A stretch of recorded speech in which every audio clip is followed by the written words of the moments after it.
नमस्कार, next 9 news देख रही हैं आप और मैं हूं आपके साथ प्रज्ञा सिंह। राजस्थान में सियासत गर्म है क्योंकि आपको बता दें कि साल के आखिर में विधानसभा चुनाव होने हैं। सभी विपक्षी दल लगातार कांग्रेस को घेरने में लगे हुए हैं। ऐसे में इस वक्त कांग्रेस अपनी अंतर कलह से जूझ रही है और लगातार कोशिश कर रही है कि राजस्थान की सत्ता में एक बार फिर से वापसी कर सके। लेकिन सवाल ये उठ रहा है कि इस वक्त जो दावे निकलकर सामने आ रहे हैं, जो सियासी मायने निकाले जा रहे हैं, उन्हें अगर देखा जाए, समझा जाए तो कहीं ना कहीं कांग्रेस धीरे धीरे कमजोर होती जा रही है। सचिन पायलट की नाराजगी, अशोक गहलोत का एटीट्यूड, ये दो वजह हैं जो कहीं ना कहीं कांग्रेस को कमजोर करने का काम कर रही है। हालांकि आपको बता दें कि पार्टी हाईकमान और कांग्रेस प्रदेश प्रभारी सुखजिंदर सिंह रंधावा, सीपी जोशी समेत तमाम नेता राजस्थान में कांग्रेस के इस अंतर कलह को संभालने की और खत्म करने की कोशिश तो कर रहे हैं। लेकिन सवाल ये उठ रहा है कि जब तक मुख्यमंत्री अशोक गहलोत सचिन पायलट को पूरी तरह से स्वीकार नहीं कर लेते, ये अंतर कलह खत्म नहीं हो पाएगी। जहां एक और दावा ये किया जा रहा है कि सीपी जोशी अब सचिन पायलट को लेकर के कोई बड़ा फैसला ले सकते हैं, तो इसी बीच अब आपको बता दें, गहलोत सरकार को लेकर के एक बड़ा दावा किया जा रहा है जिसने कहीं ना कहीं कांग्रेस की टेंशन बढ़ाने का काम कर दिया है। क्या है वो जानकारी, अब आपको वो बता देते हैं। दरअसल आपको बता दें कि लोकसभा चुनाव में बीजेपी को हराने के लिए जो राजनीतिक दल एक साथ इकट्ठा हुए हैं, वे अब राजस्थान की विधानसभा चुनाव में अलग नजर आ रहे हैं। थर्ड फ्रंट पार्टियों में अपने कैंडिडेट्स को बीजेपी और कांग्रेस उम्मीदवारों के सामने खड़ा करने वाली रालोप, कम्युनिस्ट पार्टी और आम आदमी पार्टी के नेताओं ने यह साफ कर दिया कि आगामी विधानसभा चुनाव में कांग्रेस के साथ गठबंधन नहीं करेंगे। ये थर्ड फ्रंट पार्टियां बीजेपी कांग्रेस को हराने के लिए एकजुट होने की बात कर रही हैं, लेकिन कांग्रेस के साथ गठबंधन न करने का ऐलान कर दिया। जानकारी के मुताबिक थर्ड फ्रंट में रालोप के 3 विधायक और 1 सांसद हैं, वहीं कम्युनिस्ट पार्टी के 2 विधायक हैं। राजस्थान में फिलहाल आम आदमी पार्टी का एक भी विधायक नहीं है। हालांकि आप ये प्लान कर रहा है कि आगामी चुनाव में सभी 200 सीटों पर वे चुनाव लड़े। इसके अलावा भारतीय ट्राइबल पार्टी के 2 विधायक, लेकिन किस पार्टी के साथ गठबंधन की योजना करेंगे, इसे लेकर के अभी इन्होंने अपने पत्ते नहीं खोले हैं, जिसे लेकर के अब कांग्रेस की मुश्किलें बढ़ती हुई दिखाई दे रही हैं। जानकारी के मुताबिक रालोप चीफ सांसद हनुमान बेनीवाल का कहना है, आने वाले विधानसभा चुनाव में आरएलपी राज्य में कांग्रेस और बीजेपी को हराने के लिए चुनाव लड़ेगी। अगर थर्ड फ्रंट की पार्टी रालोप के साथ चुनाव गठबंधन करना चाहती है तो उस पर विचार किया जा सकता है। लेकिन आपको बता दें कि सीपीएम सचिव अमरा राव कहते हैं, विधानसभा चुनाव में कांग्रेस के साथ किसी तरह का गठबंधन नहीं होगा। सीपीएम अपने हिसाब से उम्मीदवार तय कर चुनाव लड़ेगी। पटना की मीटिंग में केवल लोकसभा चुनावों को बीजेपी के खिलाफ मिलकर लड़ने की बात पर मंथन हुआ है। इसके अलावा आम आदमी पार्टी के प्रदेश अध्यक्ष नवीन पालीवाल ने कहा कि विधानसभा चुनाव में आप किसी भी पार्टी के साथ गठबंधन नहीं करना चाहती। आम आदमी पार्टी अपने दम पर चुनाव लड़ेगी। जब आला कमान के दौरे शुरू हो गए, जो भी पार्टी से चुनाव लड़ना चाहता है वे जनता के कार्य करे और खुले मंच पर खुद को साबित करे। यानी कि साफ तौर पर कहा जा सकता है कि अब कांग्रेस को यह बड़ा झटका लगने वाला है। थर्ड फ्रंट को, इस थर्ड फैक्टर को कहीं ना कहीं राजस्थान में एक अहम रोल में देखा जा रहा था। ऐसा लग रहा था कि अगर कांग्रेस को कहीं ना कहीं कोई कमी पड़ती है सीटों की, तो जो ये थर्ड फ्रंट की विधायक और सांसद हैं, इनके साथ गठबंधन कर कर शायद कांग्रेस एक बार फिर से सत्ता में वापसी कर ले, या फिर अगर कांग्रेस अगर बात करें एक तरफा जीत करती है तो शायद ये चीज बीजेपी अपने लिए इस्तेमाल कर सकती है। लेकिन अब जिस तरह से गठबंधन को लेकर ये तमाम अगर बात करें जो दल हैं, वो अब हाथ पीछे करते नजर आ रही है। यानी कि अब राजस्थान में सिर्फ बीजेपी और कांग्रेस के बीच की लड़ाई नहीं है, बल्कि अब ये जो तीसरा फैक्टर है वो भी कहीं ना कहीं गहलोत सरकार की मुश्किलें बढ़ाने का काम करेगा। ऐसे में अब कहीं ना कहीं राजस्थान में कांग्रेस के हाईकमान को जल्द ही कोई बड़ा फैसला लेने की जरूरत है, क्योंकि अगर इसी तरह से सचिन पायलट और अशोक गहलोत के विवाद में पार्टी फंसती रही, अंतर कलह बढ़ती रही, तो आने वाले समय में राजस्थान में कांग्रेस को एक बड़ा झटका लग सकता है। फिलहाल के लिए इस खास रिपोर्ट में इतना ही। बाकी ऐसी ही तमाम अपडेट के लिए आप देखते रहें नेक्स्ट 9 न्यूज। नमस्कार। ये सारे दल एक हुए, क्या कहना है? अच्छी शुरुआत हुई है। अच्छी शुरुआत हुई है। राहुल जी ने मीटिंग ली वहाँ अलग से भी। मैं समझता हूँ कि ये शुभ संकेत है, आने वाले वक्त में इसकी जरूरत भी है। आम जनता चाहती है कि विपक्ष एकता हो।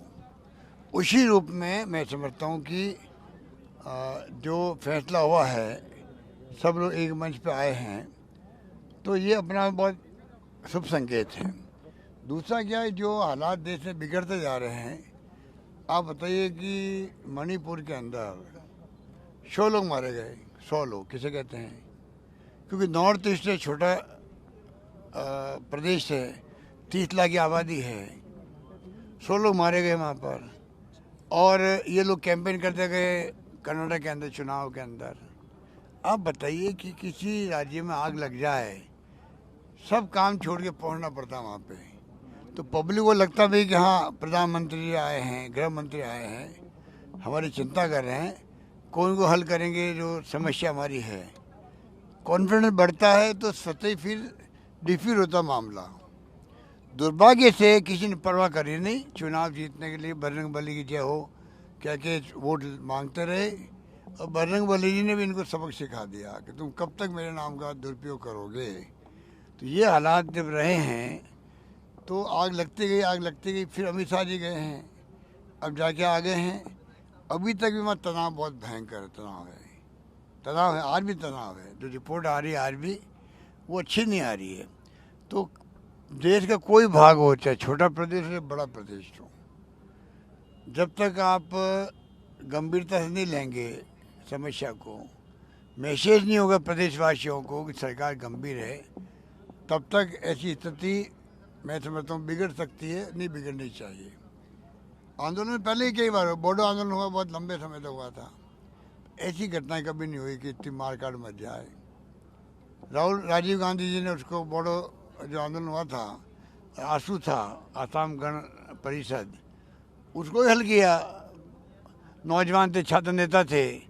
एक बार कांग्रेस को इस्तीफा देना पड़ा हो, मान लो सरकार से, इस्तीफा दिया, आंसू की सरकार बन गई असम गण परिषद की, वो हमने मंजूर किया, पर देश को बचा लिया, एक बार खंड का देश को।